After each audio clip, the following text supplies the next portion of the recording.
دكتور خليفة محمد، متعامل اقتصادي، يعني عضو في الكونفدرالية الجزائرية للمصنعين والمنتجين الجزائريين. أولا بسم الله الرحمن الرحيم، والصلاة والسلام على سيدنا محمد. اليوم نشارك في هذا اليوم الدراسي المهم اللي يقام في البرلمان في موضوع العقار الفلاحي، اللي هو يعتبر يعني عصب نجاح الزراعة والأمن الغذائي في الجزائر. فموضوع العقار الفلاحي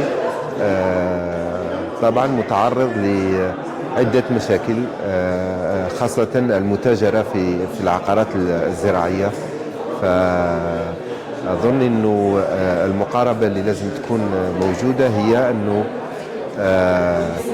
يكرسوا مبدأ الأرض لمن يخدمها، يعني ولكن من يخدمها يعني بطريقة أذكى وأحسن، يعني هذا الأهم.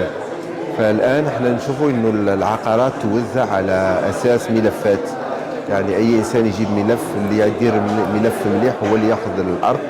وهذا يعني اشوف انه مبدأ غير جيد، لانه هذا يخلينا نوزع اراضي وبعدين نسترجعها ونعاودوا نوزعها ونعاودوا نسترجعها، وهذا طبعا كاننا نجربوا في هذه الاراضي بدون ما ننتج.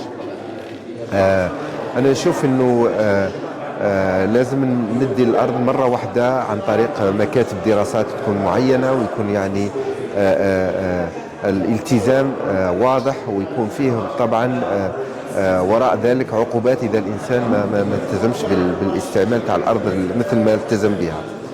فمثلا احنا يعني كان عندنا تجربة، يعني جبنا أصدقاء لنا في أمريكا استثمروا وحاولوا ياخذوا أرض هنا، وكانوا جايبين يعني موضوع جيد، جزائريين مستثمرين في أمريكا وجايبين موضوع كبير تاع استثمار. طلبوا 8000 هكتار، طبعا قالوا لهم القانون يسمح بس إلا ب 2000 هكتار. وفي النهاية طلبوا في منطقة تيميمون، أعطاهم في منطقة تيليزي أراضي غير صالحة. فهذا طبعا خلاهم ما يستثمروش. هو طبعا مشروعه لازم يكون 8000 هكتار.